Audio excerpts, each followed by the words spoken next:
저는 영화의 마케팅을 맡고 있는 임진혜라고 하고요. 혹시 진행에 좀 미흡한 부분이 있더라도 이해 부탁드리며 시작해 보도록 할게요. 일단 네, 안 들어오셔도 괜찮아요. 제가 다 볼게요. 토크 이거 제가 볼게요. 이제 영화 지금 보셨는데 사실 영화 속에 나오는 이제 여름밤이 지금 딱 요즘의 여름밤이랑 비슷한 것 같아요. 그래서 두 분은 요즘 어떻게 지내고 계신지 근황과 함께 인사 부탁드리겠습니다. 안녕하세요. 남매의 여름밤에서 옥주 연기한 최정은입니다.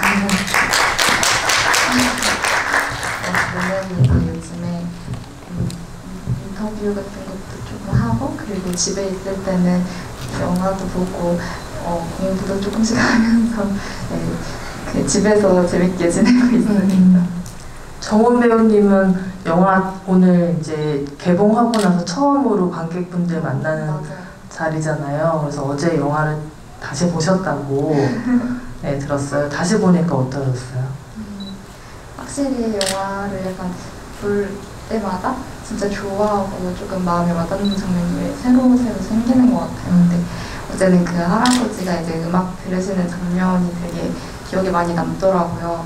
이렇게 음악 들으시면서 미소를 띄우시면서 이렇게 몸을 흔드시는데 그 장면에서 되게 어제 보면서 너무 울컥해가지고 이제 그 장면이 기억에 많이 남아요. 네. 감독님도 인사를 부탁드립니다. 네, 안녕하세요. 남매의 여름밤 연출한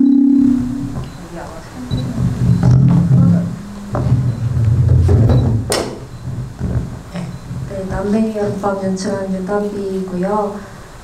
요새 사실은 관객과의 대화나 그 매체 인터뷰들을 좀 하고 있는데 사실은 좀 관객을 만나기 쉽지 않은 상황이라서 네, 이런저런 고민 혹은 조금 어떻게 해야 될까에 대한 방안들을 조금 생각을 하면서 지내고 있습니다.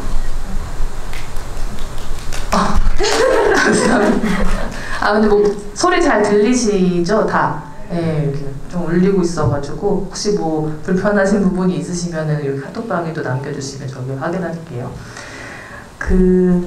먼저 얘기를 좀 나눠보고 싶은 게 이 영화를 보시고 많은 관객분들이 이제 진짜 공감을 많이 해주시고 본인의 옛날 생각이 난다, 이제 가족들 생각이 난다라는 얘기를 해주시잖아요. 그게 저도 계속 생각할수록 이게 영화 속의 어떤 사건이나 이런 것들 때문이 아니라 영화가 주는 감정이나 그런 정서들이 되게 많이 거기에 공감을 하시는 것 같다. 그리고 감독님이 이제 그 정서 자체를 너무나도 실감나게 그리셨기 때문에 그러니까 감독님이 사정적인 경험이냐 아니냐 이런 질문을 많이 받으시는 것 같거든요. 그래서 진짜 감독님께서 영화를 만드시면서 어떤 감정들을 좀 표현하고 싶은 그런 마음이 제일 컸던 건 어떤 것이었는지, 그리고 그러면서 10대의 윤단미 감독님은 어떤 분이셨는지 궁금합니다. 일단은 이 영화가 당연히 어떤 자선적인 영화로 비춰질 수 있다라고 생각을 했고, 근데 되게 사적으로 보이기를 좀 바랬어요. 왜냐면 어떤 보편적인 이야기보다 개인의 어떤 사적인 이야기가 그렇게 이제 영화를 만드는 게 조금 더 울림이 있을 것 같다. 그리고 어떤 위안을 받을 때에도 조금 더 내밀한 어떤 가족사를 들여다보는 게 좀 관객들이나 혹은 저에게도 어떤 위로가 될 것 같다라는 생각을 했고, 10대 때는 저도 옥주랑 비슷하게 되게 어떤 벽이 두꺼웠던 사람인 것 같아요. 그래서 외롭기도 많이 외로웠고, 어른들에 대해서 조금 잘 이해하지 못하는 부분들도 많았는데, 근데 이제 지금 조금 시간이 이제 지나고 다시 생각을 해보면 사실은 병기나 미정도 되게 연민이 많이 가고, 저는 사실은 그들이 처한 상황을 되게 이해하게 되거든요. 그래서 조금 어떤 선악적인 혹은 그들의 어떤 태도를 좀 비판하려고 했다기보다 그냥 어떤 각자의 사정들을 이야기하려고 했고, 그것을 좀 옥주의 시선으로 담게 됐고, 그리고 보시는 관객분들이 조금 각각의 기억을 이제 영화 속에서 영화를 보면서 투영을 할 수 있으면 되게 좋겠다. 생각을 해서 어떤 공간의 여백이나 그런 조금 비워져 있는 어떤 것들에 대해서 편집을 할 때 되게 고민을 많이 했었어요. 이번 영화 만드시면서 그러니까 뭐 이제 정말 그런 솔직한 이야기를 하시기 위해서 이게 마이크가 3대가 켜 있으면 좀 울리는 것 같으니까 말 안 할게요. 잠깐. 네. 그래서 되게 용기를 많이 내신 걸로 알고 있는데 그렇게 진짜 용기를 내게 된 계기? 뭔가 결심을 하게 된 배경 같은 게 있을까요? 이번 장편을 어쨌든 연출하시면서. 사실은 단편 영화를 하면서는 조금 이제 자기 반성적으로 내가 과연 솔직하게 영화를 만든 적이 있나? 라는 생각을 했었고, 장편 영화를 이제 첫 장편 영화를 만들 때 어쨌든 누군가가 기대하고 있다라는 생각보다 그냥 처음으로 이제 어떤 변두리에서 이제 우리끼리 만드는 영화니까 최대한 솔직하게 만드는 것이 저의 어떤 방향, 그리고 영화에도 되게 필요한 작업이겠다라는 생각을 했고, 고등학교 이제 학창 시절에 어떤 친구들이 막 어떤 내밀한 이야기를 할 때 저는 가족에 대한 이야기를 거의 못했었거든요. 그게 조금 어떤 약점이나 치부가 된다라는 생각 때문에. 근데 시간이 지나서 좀 그들, 뭐 고등학생들 혹은 지금의 어떤 그 동년배들, 뭐 아니면 혹은 그 이상의 어떤 분들에게도 영화가 이제 그냥 조금 객관화된다기보다 그냥 혼자만의 어떤 것이 아니라 모두들 어떤 지나왔던 그 치부들, 지나왔던 상처, 뭐 기억들, 그런 게 있다라고 이제 얘기를 하고 싶었고, 그렇게 하기 위해서는 반드시 솔직하게 작업을 해야만 가능할 거라고 생각을 했어요. 최정원 배우님께도 같은 질문을 드리고 싶었는데, 최정원 배우님은 이제 막 20살이 되셨고, 사실 이제 옥주랑 비슷한 시기를 지나왔잖아요. 10대 최정원 배우님은 어떤 학생이었는지, 그래서 옥주를 연기하면서 뭐 나랑 비슷한 점이 어떤 게 있거나 뭐 차이나 이런 거는 좀 어떻게 생각했었는지. 일단 제가 생각할 때 뭔가 제 학생 시절을 생각하면 솔직히 이제 옥주만큼은 생각이 막 그렇게 깊지는 않았던 것 같아요. 근데 저도 되게 고민 같은 거를 많이 하는 편이고 걱정도 되게 많아가지고 약간 그런 되게 혼자 생각하는 시간이 많았었거든요, 어렸을 때. 그래서 그런 부분에서는 되게 비슷하다고 많이 느꼈었어요. 옥주도 분명히 이제 자기가 혼자서만 남에게 말하지 못하고 혼자서만 하는 고민이 되게 많을 거라는 그런 생각을 했었기 때문에 이제 그런 부분에서 되게 비슷하다고 느꼈었고, 또 이제 근데 어떻게 보면 조금은 다른 게 이제 저는 옥주보다 살짝 더 차분하지는 않고 약간 조금 더 활발한 그런 느낌이 있었거든요. 학교 다닐 때 친구들이랑 놀 때도 약간 더 조금 까부는 그런 데서 약간 동주랑 비슷한 면도 있고, 네, 그랬던 것 같아요. 그 정은 배우님의 가족분들도 다 영화를 보셨다고 했잖아요. 보시면서 옥주 캐릭터에 대해서 뭐 얘기하셨던 부분이 있어요? 이제 오빠가 영화를 봤는데 오빠가 저한테 영화가 보는데 너무 힘들었다고 그러더라고요. 그래서 영화를 보는 내내 너무 힘들었다고, 그래서 왜 그랬냐 이렇게 물어봤더니 제가 이제 계속 동주한테 짜증을 내잖아요. 근데 그게 너무 저를 보는 것 같아서 막 힘들었다고 그러는 거예요. 그래서 그걸 들으면서 조금 제 입장에서 조금 어이가 없었어요. 저는 그러지 않은 것 같은데 이제 오빠는 너무 막 현실을 보는 것 같았다 막 이런 식으로 이제 말을 해줘서. 네. 부모님은 뭐라고 하셨어요? 이 영화를 보시고? 이제 엄마랑 아빠는 먼저 되게 그냥 되게 좋아하셨고, 이제 아빠 같은 경우에는 그냥 영화에, 그냥 아빠 말로는 이제 영화에 제가 나와서가 아니고 그냥 너무 좋다, 그래서 내 딸이 나오지 않았어도 이 영화는 좋아했을 것 같다 이런 식으로 말씀을 해주셨어요. 그리고 엄마는 옥주를 되게 뭔가 마음이 옥주를 보면 안 좋다 아니면 조금 안쓰럽다 이런 얘기를 많이 해주셨던 것 같아요. 그래서 저도 처음에 시나리오를 읽고 그런 부분을 되게 많이 느꼈었거든요. 아무래도 이제 물론 옥주 나름대로 되게 잘 살고 있지만 그래도 어느 부분에서 엄마를 그리워하는 그런 마음이 너무 마음이 안 좋고 그런 게 많았는데 이제 그런 부분에서 엄마도 그렇게 말해줘가지고 되게 비슷했던 것 같아요. 그런 느끼는 좀. 되게 감독님 부모님도 같은 얘기 하셨었다고 그러셨잖아요. 그러니까 아버님은 영화 보고 훌륭하다 너무 잘 만들었다 하시고 어머니는 좀 옥주 캐릭터 안쓰러워 하시고 진짜 뭔가 아버지 어머니 약간 다들 비슷한 명가 어쨌든 그 두 인물 간의 차이들이 확실히 느껴지는 것 같아요. 여기 질문 남겨주신 것 중에 옥주 캐릭터에 어쨌든 이제 전사들에 대한 전사라고 해야 될까 아니면 영화에서 보여지지 않는 얘기들에 대한 질문이 있는데 옥주는 어떤 계기로 남자친구를 만나게 됐을까 어쨌든 이제 원래 살던 곳을 떠나가지고 이제 그 근교로 나갔으니까 정훈님 배우님이 이거에 대해서 좀 생각해 보셨던 게 있을까요? 원래 사귀고 있었던 남자친구인지 아니면 그 동네에 가서 뭐 만났던 남자친구인지. 저는 이제 사실 남자친구라고 생각은 안 했고 그냥 이렇게 조금 사귀지는 않는데 혼남이라고 네 그런 식으로 생각을 했고 제 개인적 생각으로는 그 전부터 알고 있는 사이지 않았을까 그렇게 생각했어요. 근데 그래서 이제 따로 약속을 잡아서 만나는 그런 사이라고 생각했어요. 네. 일단 질문이 좀 몇 개 있으니까 먼저 그 얘기를 나눠보겠습니다. 이제 일단 오늘 영화를 처음 봐주신 야기 감독님께서 동주랑 옥주가 우는 장면에서 그 감정을 동안에 같이 눈물이 나왔네요 라고 말씀 주시면서 일단 정훈 배우님께서 가장 인상 깊고 좋아하는 장면 어떤 부분인지 그리고 감독님께서 영화 이제 연출하시는 부분에서 가장 기억에 남는 에피소드나 예상치 못하게 생긴 장면, 대사 상황 같은 것들이 있었는지를 물어주셨습니다. 요거는 정훈 배우님도 에피소드 얘기해 주셔도 좋을 것 같아요.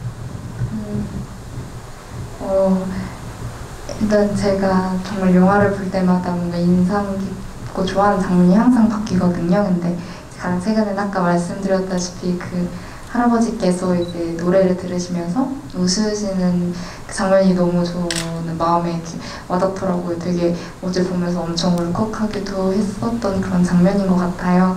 그리고 조금 이제 기억에 남는 그런 장면은 이제 고모랑 같이 2층으로 올라가는 그 장면이 되게 기억에 남는데 제가 그때가 엄청나게 초반 촬영이었어요. 근데 그래서 긴장도 되게 많이 하고 그랬었는데 이제 현영 선배님이랑 같이 촬영을 하는데 정말 너무 재미있게 해주시는 거예요. 그래서 정말 텐션이 엄청 올라가서 너무 신나가지고 막 엄청 재밌게 촬영했던 기억이 나요. 엄청 웃기도 많이 웃고 아마 거기서 이제 고모가 이렇게 하고 나서 이렇게 들어가라고 하면서 웃는 게 실제 웃음이 아니었나 그런 생각도 들고 그만큼 너무 이제 재밌게 촬영을 하고 또 그때 긴장도 되게 많이 풀렸었어요. 그래서 네, 그 장면이 기억에 많이 나는 것 같아요.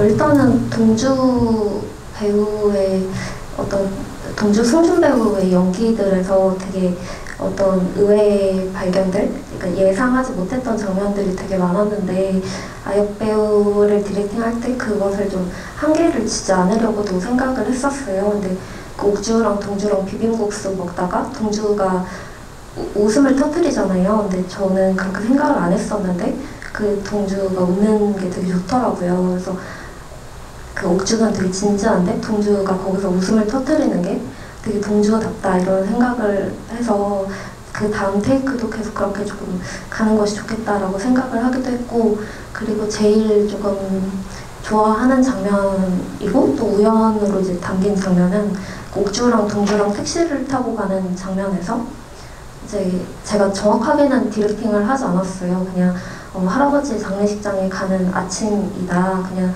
이거를 조금 길게 찍을 테니까 거기서 자유롭게 한번 연기를 해보고 그 다음에 이제 다시 한번 얘기를 하겠다라고 했는데 그 동주 역의 승준 배우가 실제로 잠이 든 거예요. 근데 그 전까지 그러니까 정원 배우와 유대감이 이제 쌓였기 때문에 정원 이제 옥주가 동주를 이제 어깨에 머리를 기대게 하고 서로 눈을 마주치는데 그 장면이 너무 개인적으로 좋았고 그리고 동주가 아침에 일어났으니까 당연히 피곤하겠구나 이런 생각을 촬영을 하면서 조금 다시 저도 되짚어보면서 생각을 하게 됐고, 그리고 또 어떤 사실은 현장에서 되게 우연을 제약하지 않고 많이 이제 영화에 담으려고 했는데, 또 가장 이제 크레딧 올라가기 직전에 그 할아버지 자리를 비추는 장면에서 그 하얀색 나비가 이제 날아가는데, 그 장면도 뭐 어떤 연출을 했다기보다 이제 그 계속 바람이 부는 어떤 공간에 대해서 이제 그 담고 싶었어요. 이게 그냥 정지된 공간이 아니라 바람이 불면서 계속 뭔가 흔들리는. 근데 그 마지막 장면을 찍을 때 나비가 딱 지나가는 거를 보고 이 영화가 이렇게 조금 끝을 맺겠구나 그러면서 저도 되게 이게 뭔가 할아버지의 어떤 흔적같이 혼자 느껴지기도 하면서, 네, 그래서 되게 조금 묘했던 어떤 것이 있고, 그리고 하나 더 이제 편집을 하면서 이제 알았던 거는, 옥주랑 동주랑 싸울 때 그 옥주가 입고 있는 티셔츠의 문구가 그 Love is short, 뭐 Politics is so long 뭐 이렇게 써져 있잖아요. 근데 제가 촬영을 할 때 모르고 있다가 그 편집하는데 그 문구가 딱 보이는 거예요. 그래서 이거 파블로 네루다의 19이고 또 사랑은 짧고 망각은 길다라는 어떤 그 문장인데 왜 촬영 때까지 모르고 있다가 이제 이 문구를 발견을 했을까? 그리고 이 문구가 되게 영화를 관통하는 어떤 핵심 이제 어떤 문장인데 옥주가 저 상황에서 저 티셔츠를 입고 있는 게 되게 어떤 우연처럼 느껴지기도 하고 되게 묘하게 다가왔어요. 배우님은 그 승준 배우님이 어쨌든 그 택시 안에서 전체 감이 들었을 때 어떠셨는지 어떻게 내가 리액션을 해야겠다 그때 연기에 대한 기억을 좀 나눠주실 수 있을까요? 일단 그 장면을 찍을 때 그 장면만 찍은 건 아니고 이제 다른 장면도 같이 찍었었거든요. 근데 그때 뭐라 해야 되지? 그 차를 이렇게 위에 싣고 레카 촬영이 처음이어서 되게 한편으로는 되게 신났었어요. 그래서 막 되게 들뜬 그런 마음도 있었는데, 또 반면에 이제 찍어야 하는 씬들은 조금 감정에 대한 그런 생각이 많이 필요한 장면이어서 되게 신나기도 하고 좀 어려워가지고 그런 고민도 많고 막 이런 그런 복잡한 심경이었거든요. 근데 이제 딱 그 장면을 찍는데 승준이가 옆에서 뭔가 조는 것 같기도 하고 자는 것 같기도 하는 거예요. 근데 사실 얘가 진짜로 자는 건지 연기를 하는 건지도 막 잘 구별이 안 되는 거예요. 그리고 하는 것 같고 맞아요. 그래가지고 진짜로 자는 건가? 아니면 연기를 너무 잘하는 건가? 막 이런 생각도 했는데 이제 촬영 안 할 때도 거의 되게 몽롱하더라고요. 그래서 진짜 조는 건가? 막 이런 생각을 하기도 했고, 또 그 감독님께서 이제 말씀하셨던 그 이제 승준이가 이렇게 거의 떨어지려다가 이렇게 하는 그런 장면은 뭔가 딱 이렇게 해야겠다 하고 생각을 했다기보다는 이제 저도 차에서 이제 가거나 그럴 때 엄마랑 같이 갈 때 이제 제가 이제 졸면 엄마한테 기대서 많이 잤거든요. 그래서 약간 어쩌면 그런 것들이 좀 자연스럽게 나온 게 아닌가 싶어요. 옛날에 그런 경험들. 여기 영화 질문에도 영화 찍으면서 실제 오빠의 에피소드 같은 게 좀 이제 들어갔거나 아니면 본인의 뭐 모습 같은 게 들어가는지 물어봐 주시기도 했거든요. 그래서 사실 정훈 배우님은 이번에 첫 장편 데뷔이신 거고 아직 그 경험이 많지는 않으시잖아요. 그랬을 때 영화를 뭐 어제도 다시 보셨는데, 그러니까 보면서 내가 정말 저 순간에는 뭔가 옥주가 됐구나. 약간 그게 약간 좀 더 새롭게 느껴지셨던 장면 같은 것이 있는지, 아니면은 영화를 찍으시면서 어느 순간에 정말 내가 이제 배우로서 진짜 연기를 하고 있구나 이런 느낌을 받으셨던 적이 있나요?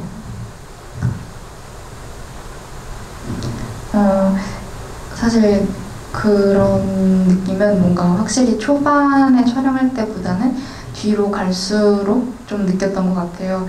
아무래도 초반에는 조금 걱정되거나 이제 부담되는 그런 감정이 이제 컸다면 뒤로 갈수록 더 집중하게 되고 뭔가 옥주를 저는 약간 촬영하면서 더 많이 아는 그런 느낌을 받았거든요. 그래서 그런 건 이제 뒷부분 촬영할 때는 확실히 저도 내가 진짜 옥주라는 인물에 대해서 훨씬 자세히 알게 됐구나, 뭔가 훨씬 더 자세히 이해를 하게 됐구나 이런 느낌을 많이 받아서 그냥 뒷부 영화, 저희 영화 거의 순차적으로 찍었기 때문에 좀 뒤에 나오는 장면들은 되게 옥주에 대해서 많이 이해하고 찍었던 것 같아요. 그리고 이제 오빠랑 좀 비슷한 그런 장면은 사실 제가 생각했을 때 개인적으로 좀 집에서는 제가 옥주보다는 약간 동주 같은 입장이어서 네, 그래서 뭔가 동주를 보면서 제 생각을 많이 했던 것 같아요.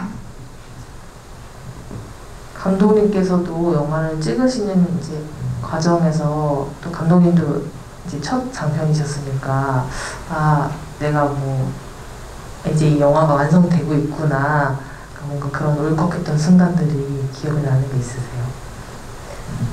울컥했던 순간은 사실 수도 없이 많고 근데 이제 이 영화가 시나리오가 아니라 이제 진짜 가족의 어떤 세계에 등장한 가족이 됐다라고 느꼈던 거는 그 할아버지 집에 처음 왔을 때 이제 콩국수 먹는 장면에서 할아버지가 이제 동주의 의자를 본인 쪽으로 딱 끌어당겨 줄 때 이게 더 이상 내 상상의 어떤 인물들이 아니라 진짜 실제 하는 사람들이 되었구나 그 생각을 했고, 또 그 동주가 이제 방을 찾아서 막 잠자리를 옮겨 다니다가 이제 안방에서 나왔을 때 병기가 그 아버지랑 똑같은 자세로 잠을 잘 때 그 모습을 볼 때도 이 가족은 이제 제가 막 통제를 하거나 제가 만들어낸 인물이 아니라 진짜 이 영화가 끝나더라도 그냥 스크린의 어딘가에서 계속 살아갈 것 같다, 뭐 이런 느낌을 받았었어요.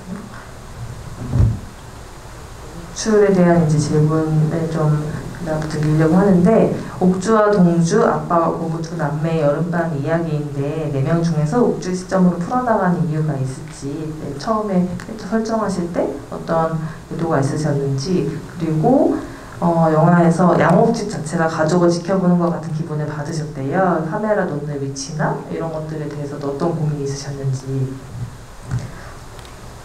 일단은 옥주 캐릭터 자체가 그러니까 모든 인물을 사실은 다 이해할 수 있을 것 같다라는 마음이 들었을 때 촬영을 시작하긴 했는데, 옥주가 저와 가장 맞닿아 있다, 그리고 가장 닮아 있다라는 생각을 했고, 또 그리고 옥주 캐릭터가 이제 사춘기를 지나가는 어떤 그 주인공으로서 그 인물의 어떤 감정 변화나 그 옥주가 관찰자로서 가족을 관찰을 하는 게 더 어떤 심경의 변화 이런 것들이 영화 속에서 되게 예민하게 조금 포착이 될 수 있겠다. 만약에 뭐 병기가 관찰자다 이러면 조금 어떤 그 병기 성격대로의 무던함, 어떤 조금 무심함 이렇게 지나가 버릴 수 있는 것들, 그런 것들을 조금 포착을 하고 싶었고, 그 집도 저는 주인공이라고 생각을 해요. 그래서 집에 대한 이제 그 카메라 앵글이나 세팅을 할 때 진짜 고심을 굉장히 많이 했고, 또 그 집이 이제 주는 어떤 집의 외관을 반복해서 촬영을 하거나, 혹은 그 슈퍼 평상에 이제 인물들이 앉아 있을 때 인물의 OS로 집을 보여주거나 하는 식으로 그 슈퍼와 집과의 거리, 혹은 그리고 또 집을 파는 얘기를 할 때 그 집을 보여주면서 조금 이 집의 안쓰러운 느낌, 그러니까 어떤 집에 대한 그 집을 진짜 인물로 생각을 하면서 영화를 찍었던 것 같고, 저뿐만 아니라 촬영 감독님도 이 집에 대해서 이제 그 앵글을 되게 많이 고심을 하셨는데, 그 이제 편집을 거의 마쳤을 때 촬영 감독님이 보충 촬영을 하고 싶다라고 말씀을 하시는 거예요. 그래서 저는 좀 당황했어요.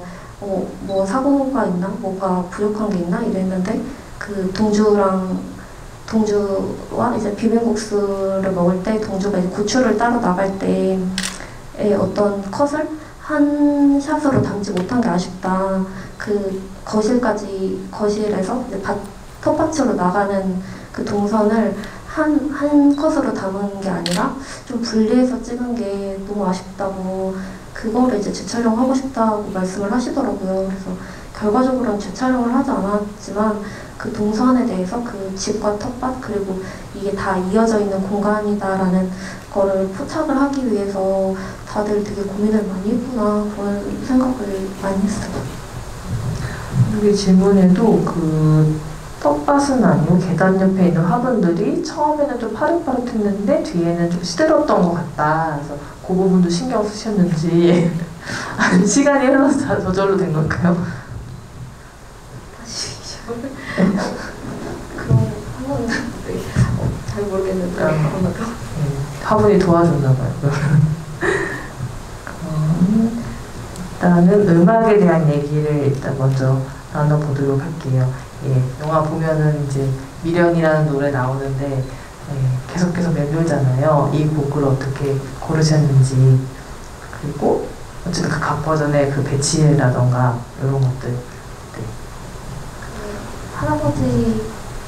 할아버지랑 옥주랑 음악을 들을 때 김추자 선생님이 어떤 곡이겠다라고 좀 막연하게 생각을 했었어요. 그래서 그게 이제 시대성도 반영을 하고 있고 어떤 메시지도 좀 노스텔지어를 좀 자극할 수 있겠다라고 생각을 했는데 그러다가 이제 미련을 알게 됐고 이 미련이라는 곡도 그 가사나 이런 것들이 할아버지의 부재, 그리움 뭐 이런 약간 파울로 네루다의 식구처럼 되게 주제를 관통한다라는 생각을 했고 이 영화에 그리고 옥주랑 할아버지가 음악을 듣는 그 장면을 저희는 좀 멜로 드라마의 한 장면처럼 생각을 하고 연출을 했거든요. 그래서 어떤 거기에 이제 가장 잘 어울리는 곡을 생각을 하다가 이제 그 곡으로 이제 삽입을 하게 됐고 처음에는 이제 김추자 선생님의 곡을 삽입을 했다가 어떤 그 밤에 주는 그 느낌 그게 조금 너무 음악이 강하다라는 생각이 들었고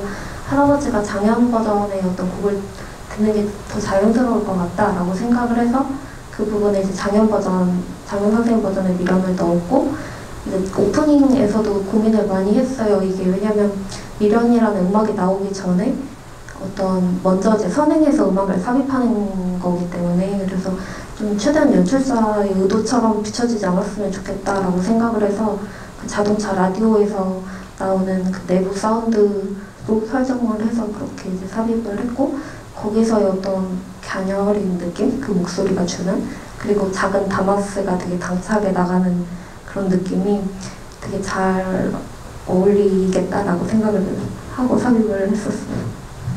그 세 곡 중에서, 그러니까 세 가지 버전 중에서 정훈 배우님 이 노래는 이제 영화 찍으면서 처음 들으셨죠? 아니면 네. 그 세 가지 중에서 어떤 버전을 개인적으로 제일 좋아하시나요? 이거 정말 고르기 어려운 것 같은데 근데 뭔가 여운이 가장 많이 남는 건 아무래도 마지막 장면인 것 같긴 한데 근데 또 저는 첫 장면도 되게 좋아하거든요. 그 처음에 딱 이제 진짜 이사를 가는 그거를 되게 오래 보여주면서 노래가 나오잖아요. 근데 저 그 장면도 너무 좋아해서 첫 장면으로 하겠습니다.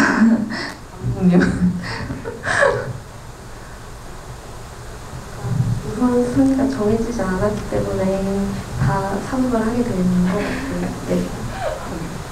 슬기롭게 피하게 그 차도 정말 뭔가 영화랑 되게 잘 어울리는 설정이라는 생각이 많이 들었거든요. 그 다마스가 되게 진짜 귀엽잖아요. 귀여우면서도 뭔가 실용적이고 되게 잘 어울리고 그리고 양은주 배우님도 본인이 이제 제가 가장 좋아하는 장면이 그 오프닝에서 그 다마스를 타고 막 달릴 때 되게 신이 났다고 그러니까 장면적으로는 좀 힘든 장면일 수도 있겠지만 뭐 망하고 이렇게 가는 거니까 근데 장면 찍을 때 되게 좋았다 되게 힘이 났다 뭐 이런 얘기 해주셨는데 그 차 설정하실 때도 좀 고민을 하셨었나요? 일단은 다마스라는 차 자체가 주는 그 빈곤함 어떤 것과 그리고 그 옥주와 병기의 가족의 세간살이가 다 그 다마스 안에 전부 들어갈 정도의 양밖에 안 된다라는 것 거기서 또 짝퉁을 팔고 이런 것이 되게 다마스의 느낌 트럭은 너무 센 느낌 일찍부터 트럭 생각 안 해보셨어요? 네, 그리고 트럭은 그 신발 박스를 싣고 다니면 좀 도난의 위험도 있고 그래서 네, 그냥 다마스다 이렇게 생각을 하고 연주를 했었어요. 거기 다마스 이렇게 앞에 딱 꽉 찬 거 보면 볼 때마다 되게 애틋하기도 하고 약간 짠하기도 하고 귀엽기도 하고 그런 느낌을 주는 것 같아요. 그 아버지 캐릭터에 대한 질문도 주셨는데 아버지가 사실 직업이 되게 많았어요. 과거에는 중국에서 일했고 현재는 이제 신발을 팔고 또 배달도 하고 이제 또 미래를 생각하면서 굴삭기 공부도 하고 이런 여러 설정을 이렇게 어떻게 조금 구상하셨는지 저도 궁금해요. 사실은 병기가 되게 애를 많이 쓰고 있다. 그러니까 되게 잘 살기 위해서 최선의 노력을 다 하고 있다. 이런 마음이었고 근데 그것이 하나도 잘 풀리지 않고 그리고 누가 봐도 잘 풀리지 않을 것 같은 일들이잖아요. 뭐 짝퉁 신발을 판다든가 뭐 정식으로 퀵 배달을 하는 것도 아니고 뭔가 어떤 가끔 문득 이렇게 조금 방황하는 그래서 되게 사람은 좋은데 약간 어떤 막 뚝심이 있다기보다 조금 유약하기도 하고 뭐 이것저것 약간 손대는 어떤 그런 설정이 되게 병기와 잘 맞겠다. 그리고 굴삭기는 이제 뭔가 병기가 언젠가 정착을 하거나 언젠가 조금 제대로 된 직업을 갖고 이때를 좀 부양을 할 수 있으면 좋겠다라는 바람으로 이제 굴삭기 공부하는 설정을 넣었습니다. 근데 또 그 동주와 굴삭기 문제를 그때 틀리긴 하지만 언젠가는 학교 한 문제 정도는 맞췄으면 좋겠다 이런 생각이 들기도 하더라고요. 근데 두 개 다 틀리는 느낌이라서 네, 그게 조금 마음이 쓰이네요. 네. 그 영화에 담기지 않은 얘기 중에 궁금하신 질문들이 많이 나오고 있는데 이런 것도 저도 궁금한 것 같아요. 어쨌든 영화를 보고 나면은 이후에 옥중대가 어떻게 살았을지 그런 그리고 더 혹시 얘기를 2편이 만들어진다면 어떤 얘기들을 혹시 담고 싶으신지 에필로그? 2편을 만들면 사실 약간의 확답을 하게 되는 거잖아요. 그러니까 이들의 미래를 정확하게 딱 어떻게 이제 살고 있다라고 짚어주는 거기 때문에 사실 이 2편을 생각하진 않았고 오히려 뭐 만약에 해야 된다면 프리퀄을 이제 앞에 어떤 거를 작업을 하는 것이 더 좋지 않을까 이렇게 된 상황에 대한 어떤 그런 생각이 들고 또 하나 질문.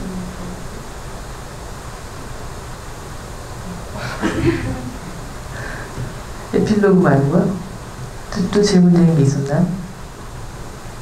네, 그렇습니다. 못다니까 얘기하지 못했던 부분들이 그러니까 같은 질문이에요. 에필로그랑. 그러니까 영화 속에서 보여주지 못했는데 좀 그건 담지 못한 얘기 같은 게 있는지 아니면 혹시 촬영을 하셨는데 잘라낸 장면이 있는지 이런 얘기들. 편집을 많이 하진 않았는데 그러니까 편집을 되게 세밀하게 이제 했지 막 씬을 통째로 드러내거나 한 장면은 많지 않았는데 개인적으로 되게 좋아하는 씬인데 이제 날아가는 씬이 있어요. 이게 조금 앞에 너무 부가적인 어떤 이야기라서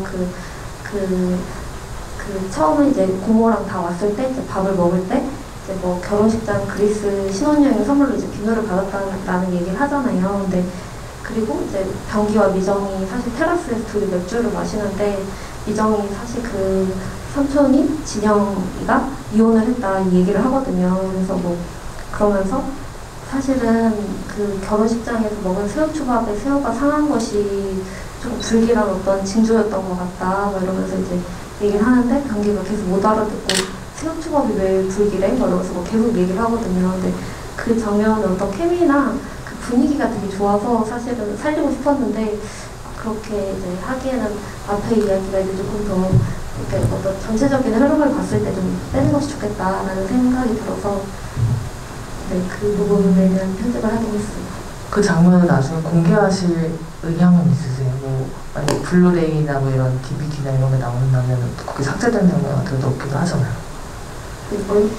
네, 충분히 좋아하실 것 같아요. 되게 사랑스러운 어떤 장면이라서. 네.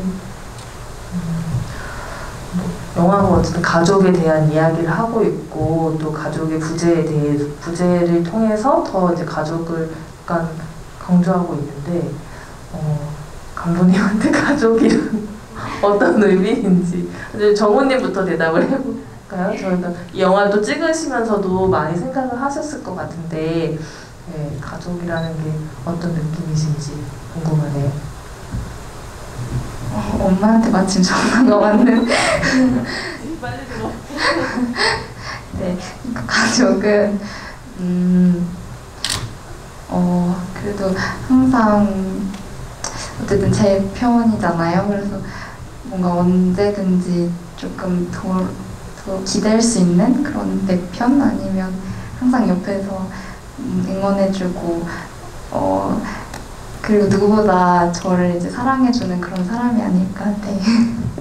정훈 배우님은 주변에 가족 얘기를 많이 하시는 편이세요? 친구들이나 뭐 그래도 꽤 많이 하는 것 같아요.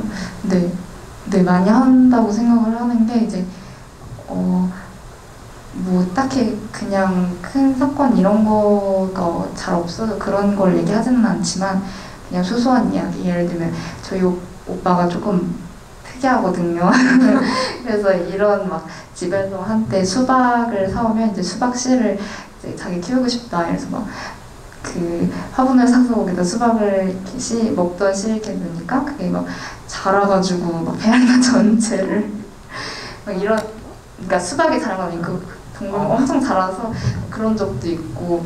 그리고 이제 여행을 갔었는데 이제 이렇게 자려고 딱 눈을 감는데 뭔가 쪽에서 막 모닥불 타는 이런 소리랑 막 새 소리 이런 게 엄청 들리는 거예요. 그래서 깜짝 놀라서 뭐지 이랬는데 오빠가 그걸 틀어놓고 자더라고요. 그래서 이게 뭐야 했더니 이걸 들으면 자연에서 잠을 자는 기분이라고 막 이런 식으로 되게 특이하고 되게 웃겨요. 근데 이런 얘기 많이 해가지고 친구들도 이제 저희 오빠를 정확히 알지 못하지만 되게 웃긴 사람이라고 알고 있는 그런데 어쨌든 얘기는 조금 많이 하는 것 같아요.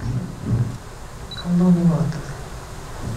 저는 가족이 저도 되게 애틋하기도 하고 그래서 좀 항상 불안했던 것 같아요. 누가 한 명이 사라지면 어떻게 하지? 누가 어떤 공백이 생기면 내가 그것을 감당할 수 있을까? 이래서 사실 고등학생 때, 사춘기 때는 차라리 고아로 태어났으면 이런 고민을 안 하나. 태어날 때 고아로 태어날 수는 없겠지만 고아였다면 가족 간의 관계가 아예 얽매이지 않았다면 내가 이런 걱정을 하지 않아도 됐을까? 뭐 혹은 아예 대가족이었다면 이런 부재에 대한 또 고민을 하지 않아도 됐을까? 라는 생각을 하기도 했고, 그리고 어떤 삶의 톱니바퀴가 어쩔 수 없이 맞물려서 가게 되잖아요.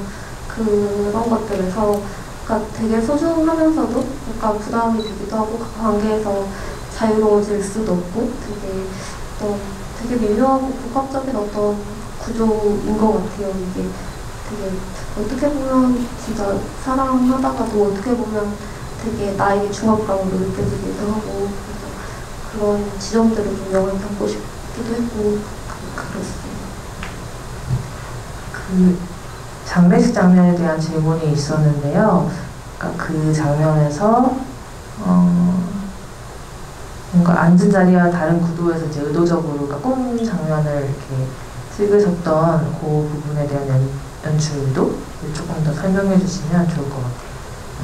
이게 아마 어떤 영화 전체가 연출자의 개입을 많이 최소화하려고 했고 관조적으로 보는 시점에서 영화가 진행이 되다가 유독 그 장면에서 되게 연출자의 의도 이렇게 비춰지는 것 그것 때문에 사실 이 장면에 대해서 어떤 의도를 가지고 촬영을 했는지에 대해 되게 많이 물어보시더라고요. 근데 그냥 단순하게는 할아버지의 자리를 좀 각인시키면서 가족들이 밥을 굉장히 맛있게 먹었으면 좋겠다. 그러니까 그리고 특히나 옥주가 밥을 맛있게 먹는 장면이 많이 영화에서 식사하는 장면이 많지만 밥을 맛있게 먹는 장면이 많지가 않기 때문에 장례식장에서 조금 너무 비애로 가득 찬 어떤 슬픔보다 그냥 이들이 진짜 밥을 맛있게 먹었으면 좋겠다와 어떤 꿈이라는 어떤 희미한 진입을 알려주는 조금 이정표현 같은 느낌으로 조금 그 장면도 마지막 편집까지 계속 고민을 했었어요. 이게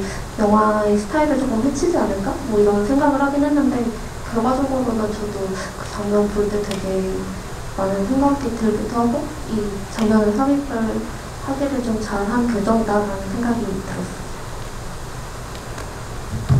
여기 옥주가 그 할아버지를 바라보면서 어쨌든 그 음악을 같이 다른 공간이지만 들을 때 뭔가 하고 싶었던 이야기가 있을지라는 질문 주신 분도 계시는데, 저도 오늘 최정원 배우님 이제 오랜만에 같이 얘기를 나누니까 그 최정원 배우님이 옥주로서 바라본 각각의 가족 구성원들을 어떻게 좀 생각하셨는지, 그러니까 뭐 할아버지는 이런 사람인 것 같다 이런 거 있잖아요. 그런 게 좀 궁금해요.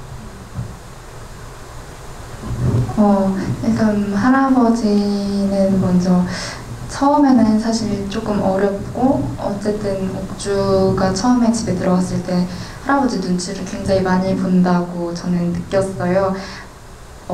근데 이제 그 콩국수를 먹으면서 이제 할아버지가 이제 집에서 지내도 좋다라고 말할 때 딱 마음이 놓였다고 저는 생각을 했거든요.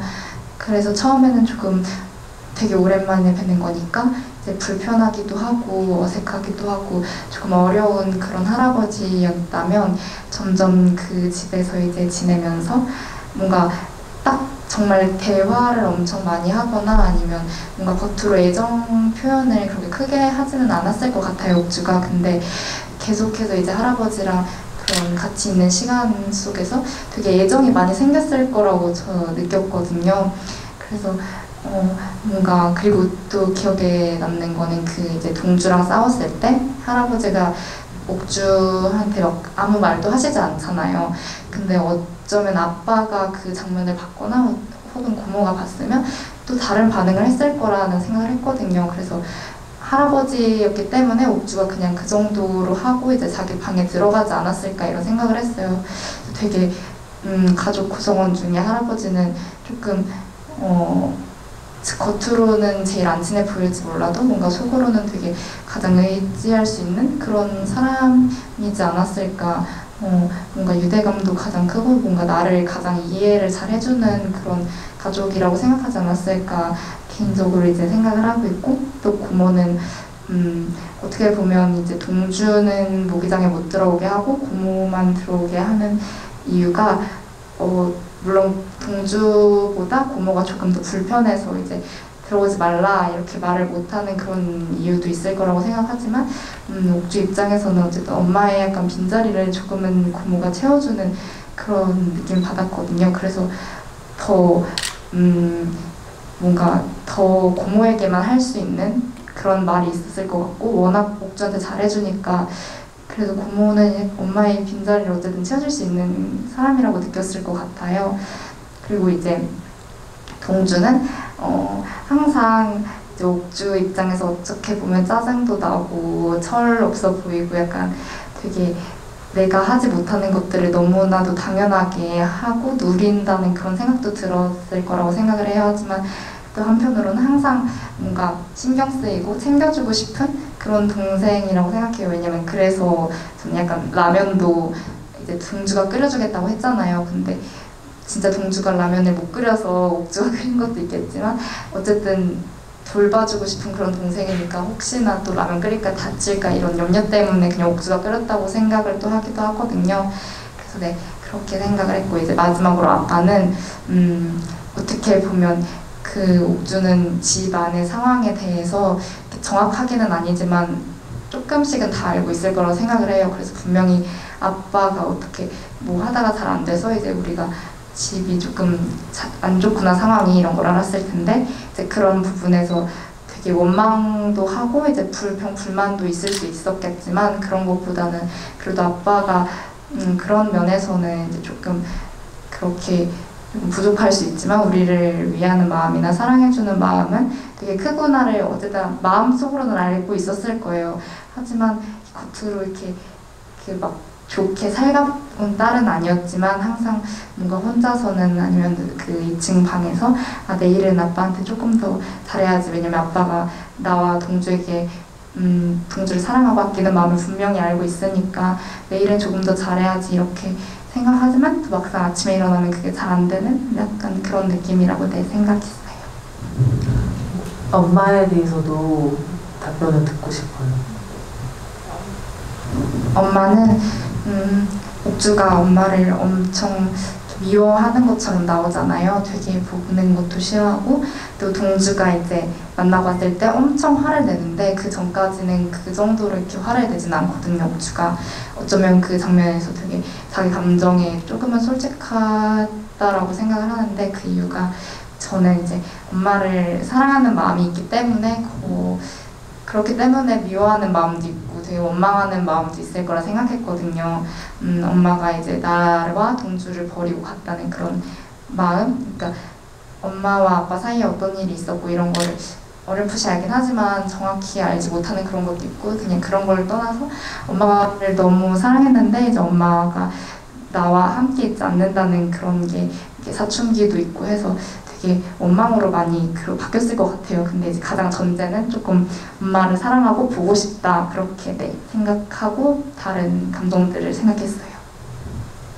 흐뭇한 표정으로 바라보고 계신 것 같아요. 감독님이 옆에서.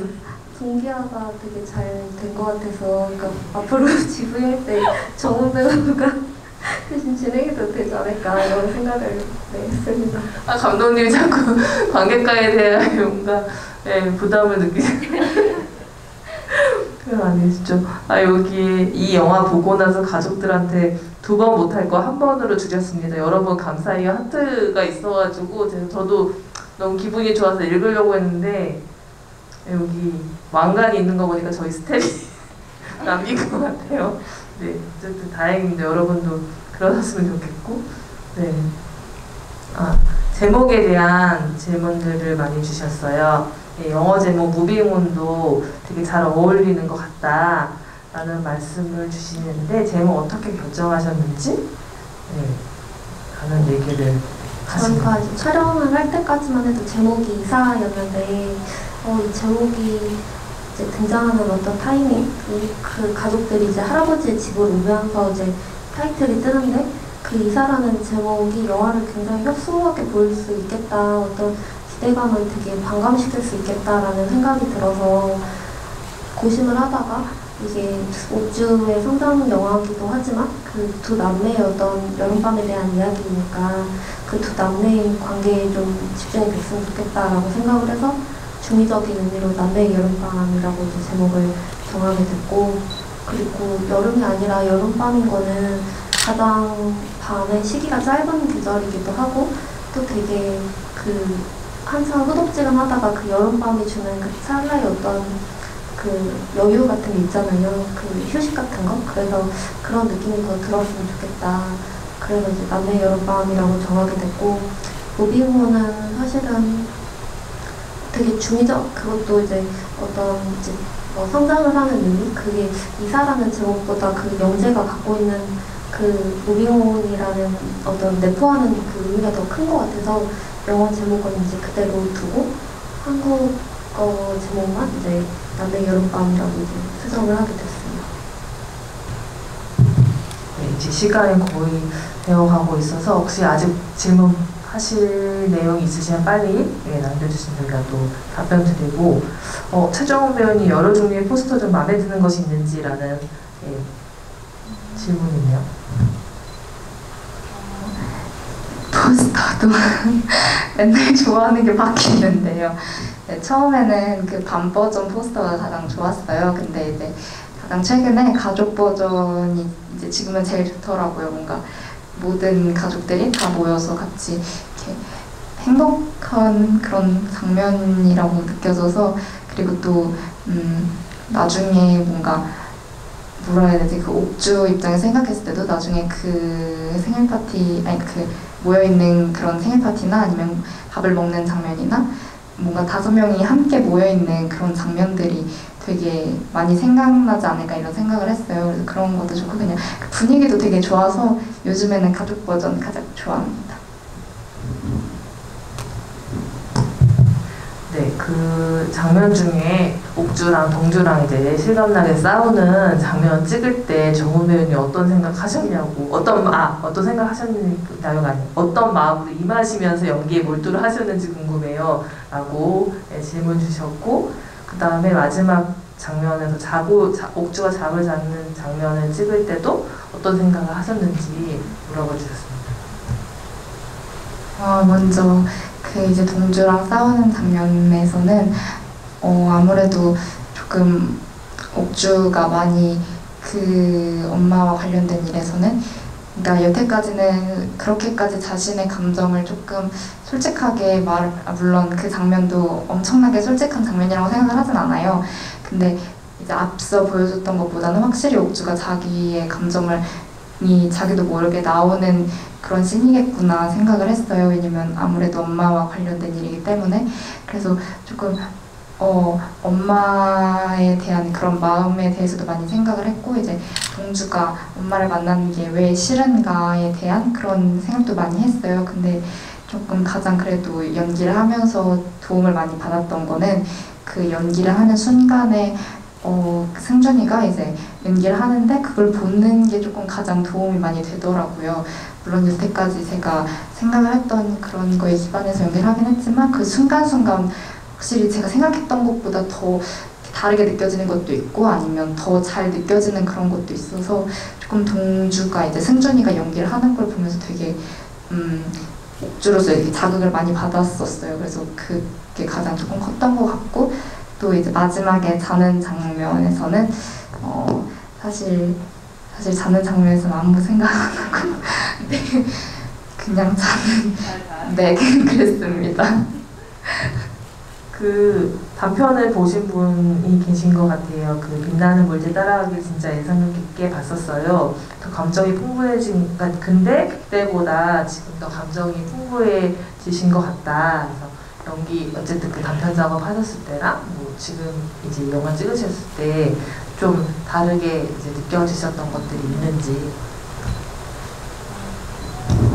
그 빛나는 물질 따라가기를 이제 찍고 1년 정도 있다가 남매 여름밤을 찍었거든요. 그것도 이제 여름에 찍었었는데 확실히 1년이라는 그 시간이 지나면서 조금 변화가 있었던 것도 있고, 또 그 이제 단편은 한 5일 정도, 4회차 촬영을 했어요. 물론 그 전에 준비한 시간이 조금 있긴 했지만 4회차 촬영을 했었고, 이제 남매의 여름밤은 조금 더 긴 시간 동안 촬영을 했는데 확실히 한 인물을 조금 많은 시간을 고민하거나 연기를 하다 보니까 저도 모르게 조금 더 좀 인물에 스며들었다고 해야 되나, 조금 더 만나게 된 것 같아요. 오랜 시간 연기를 하다 보니까. 그래서 저도 연기를 하면서 조금 더 많이 배우고 성장을 했던 것 같고, 네, 그렇습니다. 네. 그 어떤 감사, 영화 너무 잘 보셨다는 말씀 많이 올려주고 있어서 감사드리고. 형수 씨. 그 혹시 인터뷰나 뭐 관객과에 대한 이런 거 진행하시면서 관객들한테 하고 싶었는데 못한 말 있으시면 좀. 저는 GV를 할 때 이제 오히려 걱정되는 게 내가 영화에 대해서 너무 많은 얘기를 하고 있나? 그러니까 혹은 그러니까 그냥 영화로 이해가 돼야 되는 것들을 제가 이제 부수적으로 구현을 하면서 이게 조금 한정되지 않을까? 명확하게 정답으로 이제 어쨌든 저 역시도 제가 연출을 했지만 그게 정답이라고는 생각을 하지 않거든요. 그냥 근데 이게 제가 이제 이 영화의 어떤 대변인으로서 얘기하는 게 오히려 정답처럼 될까봐 두려운 것들이 있어요. 그래서 뭔가 더 하고 싶은 얘기보다는 그냥 이 영화에서 느껴지는 그 어떤 그냥 각자의 감정? 그게 가장 잘 맞는 해서 가장 잘 맞는 감상이실 거라는 얘기를 하고 싶어요. 네.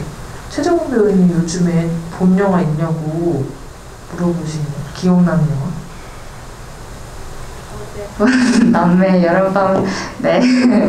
그리고 이제 또 이제 확실히 요즘에 조금 영화를 최근에 조금 그래도 여유가 본의 아니게 생겨서 많이 봤는데 기억에 남는 건 아무래도 남매 여름밤이 가장 기억에 남고, 그 다음에는 며칠 전에 이제 그 페이첵이라는 이제 영화를 봤는데 그것도 되게 기억에 많이 남는 것 같아요. 네, 할리우드 영화인데 네, 어떻게 설명을 해도 될까요? 아니, 남의 영화는 짧게. 네, 어쨌든 미래에 관한 그런 얘기였어요. 그래서 미래를 아는 게 과연 좋은 걸까? 약간 이런 의문을 던져주는 그런 영화인데, 네, 그걸 보면서도 생각을 되게 많이 하게 돼서 그 영화도 기억에 남고, 그리고 또 며칠 전에 그 우리들도 봤거든요. 근데 그거 보면서 내가 만약에 이제 그 초등학교 때 선이와 같은 상황이었으면 어땠을까? 약간 이런 생각도 하고, 어쨌든 그랬습니다. 그 중에서 최고는? 네, 본 남매 여러분이 가장 기억에 남는 것 같아요. 식스센스 얘기. 네, 우리 식스센스에 저희 할아버지가 출연한 국회로 출연하잖아요. 아까 캐스팅 얘기 물어보신 분이 계셨거든요. 짧게 감독님께서 이것 때문에 캐스팅했다 이런 분을 소개. 저는 식스센스에 나오신다라는 얘기는 들었는데 사실 방영 일정을 모르고 있어서 다른 친구들이 이제 막 지인들이 이제 보내주더라고요. 뭐 이 사람이 거짓말이네 뭐 이런 식으로. 그래서 근데 아직 영화가 많이 알려지지 않았구나, 아직도 갈 길이 멀구나, 이게 조금 다 속이지 못할 정도의 어떤 네 그렇구나, 뭐 완전히 속이지 못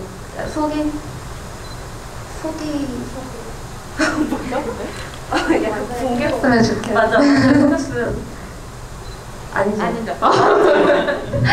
아무도 속지 않아요.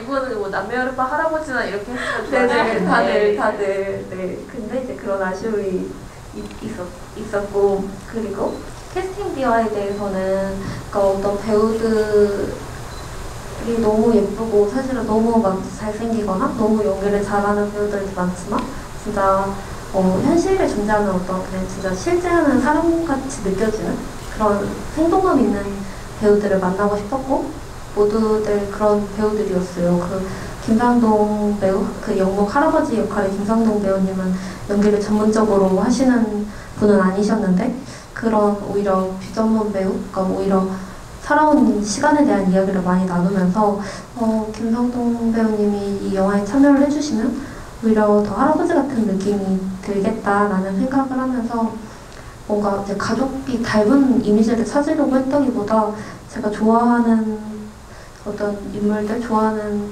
어떤 성격의 배우들을 만나면서 이 영화가 되게 그 인물들이 되게 가족이랑 닮은 어떤 모습을 하게 된 것 같아요.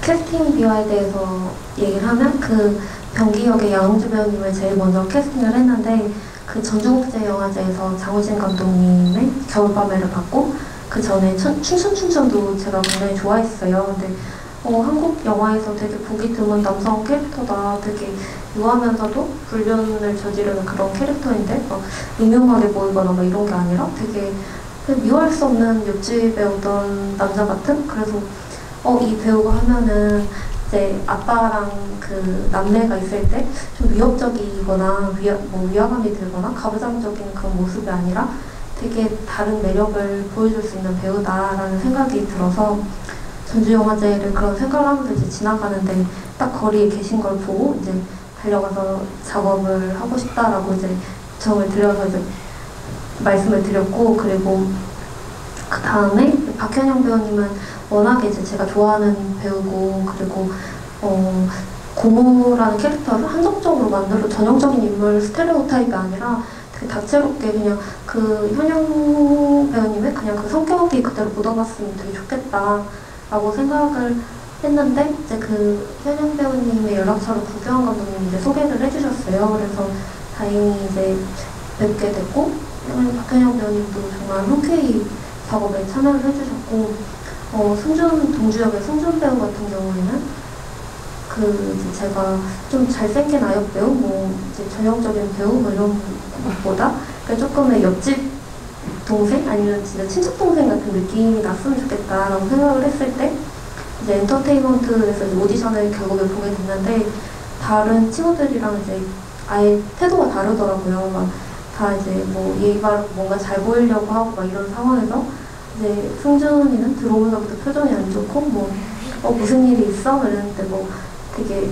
왕신이부터 차를 타고 오는데 잠을 못 잤고 막 이러면서 막 구구절절 얘기를 막 막 늘어나서 그러면은 잠 너무 못 자서 피곤하면 다시 자다가 맨 마지막에 이제 순서를 바꿔줄 테니까 그때 보자. 그래서 이제 다시 순서를 맨 마지막에 봤는데 뭐 좀 잤어? 뭐 이랬더니 또 뭐 쇼파가 불편하고 뭐 어쩌고 막 이렇게 얘기를 하는데 이 친구는 진짜 자기 감정을 엄청 솔직하게 얘기를 하는구나. 이제 뭔가 얘기할 때 서로 막 뭔가 어렵고 막 깍듯하고 막 이런 게 아니라 진짜 그냥 배우로서 좀 믿고 갈 수 있겠다라고 생각을 해서 이제 딱 보는 순간 이제 이 친구랑 작업을 하고 싶다. 그리고 병기랑 너무 닮았다. 양주 배우님이랑 너무 닮았다. 그런 생각을 하기도 했고, 그리고 정원 배우는 그 빛나는 물질 따라가기에 스틸컷을 딱 봤는데 딱 그 스틸컷 사진만으로도 되게 서사가 느껴지는 어떤 인물이었어요. 그래서 이 배우가 갖고 있는 아우라 같은 게 되게 좋다. 그리고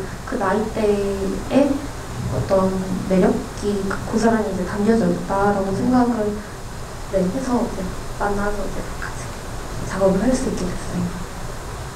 저는 김성도 배우님의 대표적인 식스센스가 아니라 남매 여론도 될 수 있도록 좀 더 노력을 해야 될 것 같아요.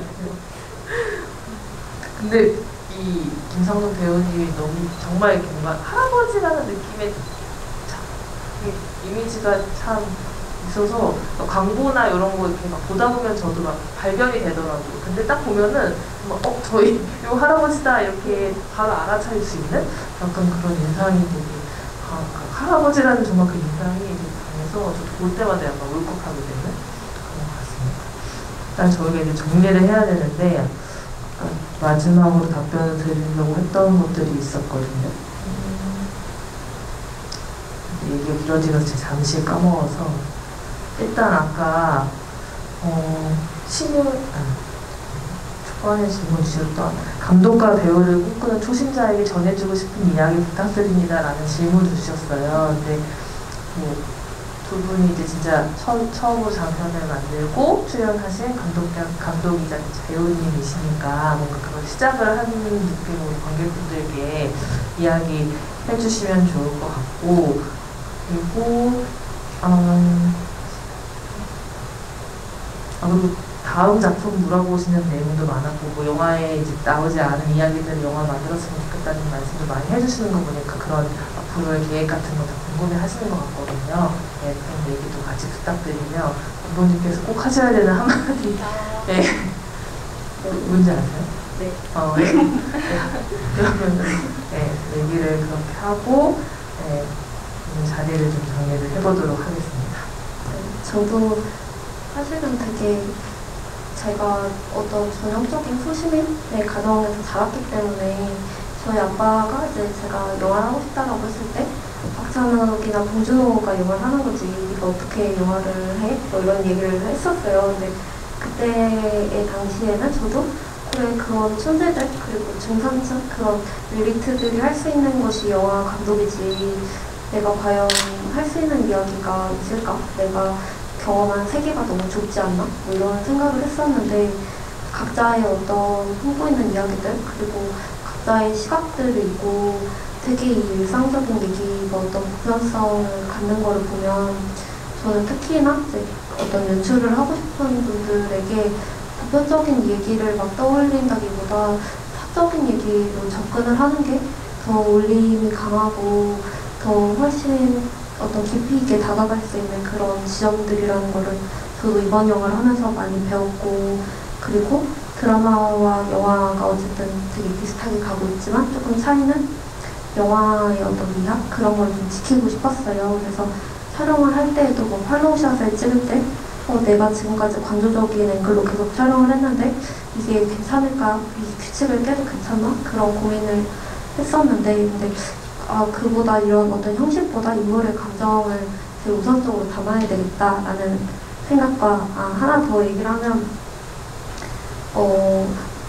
저는 이거를 찍을 때 사실은 어떤 장면을 되게 잘 찍었어도 항상 불안했던 것 같아요. 다음 씬을 제대로 못 찍으면 그것이 허구처럼 느껴지면 이게 모든 게 무너지겠다 그런 생각 때문에 뭔가 마음이 편하지는 않았는데 근데 한 씬에 대한 어떤 정서들, 한 씬에서 어떤 거를 사실은 내가 이 씬에서 어떤 걸 얘기를 하고 싶은지 그거를 조금 놓치지 않고 담아내는 것, 뭐 급하다고 이제 이 씬을 뭐 소홀하게 찍거나 이러는 순간 영화의 어떤 축이 다 무너질 수 있다라는 것을 되게 경계를 하고 있고요. 그리고 차기작에 대해서는 저도 되게 고민을 하고 있는 상황이고 이제 그런 상황이에요. 그래서 조금 뭐 여러 가지 이제 생각들을 하고 있는데 좀 영화를 많이 만들면서 어떤 영화의 근육을 키우고 싶다 그런 생각이 있고 조금 다양한 영화들을 해보고 싶다라는 어떤 마음과 그리고 공식적으로 이게 공식적인지는 모르겠지만 어쨌든 처음으로 얘기를 하는 건데 저희가 사실은 이 영화를 만들 때 되게 극장에서 관객들을 만나고 싶다라는 마음으로 영화를 작업을 했고 그리고 모든 샷들이나 이런 것도 스크린을 생각을 하면서 영화를 만들었어요. 그래서 코로나 시국에 조금 관객들이 영화를 보면서도 마음 편하게 보지 못한다라는 아쉬움도 있고 그런 것에 대한 이제 우려, 염려 뭐 이런 것도 있는데 그렇다고 이 영화를 이제 극장 동시 뭐 VOD나 이렇게 풀면은 사실은 처음에 어떤 생각했던 의도와 조금 달라지겠다. 그래서 이게 조금 시일이 걸리더라도 영화를 극장에서 최대한 관객들과 만나고 싶다라는 마음이거든요. 그래서 아마 극장 동시 VOD는 따로 진행하지 않을 것 같고 올해에도 뭐 VOD 서비스 만들 수도 있을 것 같아요. 그래서 극장에서 봐주셔서 너무 감사하고 조금 더 어떤 시간이 더 특별하게 느껴지실 수 있도록 저도 노력을 하겠고 그리고 그렇게 느껴지실 수 있었으면 너무 좋을 것 같아요. 네, 이 얘기는 극장에서 오래도록 걸리기 위해서 저희가 여러 가지 계속 활동을 하며 남매 여름밤이 남매 겨울밤이 될 때까지 그래서 극장에서 관객분들을 만나겠다는 감독님과 제작사의 강력한 의지이자 마음입니다. 네. 약간 그 극장의 세련에 대해서도 고민이 많더라고요. 근데 이게 극장에서 영화를 이제 조금 잘 안 됐다고 이게 뭐 VOD로 가는 게 조금 극장을 지키지 못한다라는 어떤 그런 마음이 좀 있었어요. 극장의 친구가 되겠다라고 했는데 약간 조금 뭔가 이제 회피하는 것 같고 그래서 사실은 좀 안전하게 그리고 마음 편하게 사실 볼 수 있을 때까지 조금 어떤 기간을 두고서 최대한 극장에서 뵙고 싶다 이런 마음입니다. 이게 뭐 이제 여러분들이 잘 아시지 못하겠지만 그 VOD 시장 자체를 그러니까 당장 이제 좀 유보한다는 게 되게 큰 포기이기도 하거든요. 그리고 그렇지만 어쨌든 극장에서 좀 관객분들과 만나고 싶다는 의지가 크시고 더 좀 보여드리고 싶다라는 마음이셔서 많이 도움 주시기를 주변에 계속 소문 내주시면 또 극장은 유지가 될 수 있으니까 저희는 노력하고 조금만 도움을 같이 부탁드릴게요. 네, 정훈 배우님도 마지막 인사 겸 하고 싶은 이야기 나눠주세요. 일단 먼저 이렇게 영화 보러 와주셔서 너무 감사드리고요. 그리고 제가 연기를 하면서 영화가 나오기 전에 옥주라는 인물을 연기를 할 때는 뭔가 제가 만들어가는 옥주 아니면 저만의 옥주 약간 이런 생각을 많이 했었거든요. 근데 이제 관객분들께서 보시고 남겨주시는 그런 후기들을 읽으면서 어쩌면 내가 생각한 것보다 더 많은 그런 영향을 주고 있거나 아니면 이야기를 되게 이렇게 많이 만들어주시고 계시는구나 이런 느낌을 많이 받았어요. 그래서 점점 모두의 이제 옥주라는 그런 느낌이 많이 들어요. 그래서 번외로 붙이자면 더 많은 분들이 봐주셔서 많이는 옥주가 됐으면 좋겠고 그리고 어쨌든 그래서 너무 봐주셔서 너무 감사드리고 봐주셔서 너무 감사합니다. 네, 늦게까지 잘 지켜주셔서 감사드리고 여기 사인 요청이 있긴 했는데 사실 아직까지는 저희도 너무 조심스러워서 말씀드린 것처럼 긴 이제 일정들이 남아 있고요. 저희 그 감독님의 사인이 담긴 굿즈도 좀 기획을 하고 있거든요. 그래서 그때까지 조금만 더 기다려 주시면 그때는 진짜 만나 뵙고 사인도 해드릴 수 있는 그런 자리를 꼭 마련할 테니까 그때도 와주시면 좋겠습니다. 그럼 오늘은 아쉽지만 여기서 마무리하고 들어가는 걸로 할게요. 어제 와주셔서 감사합니다.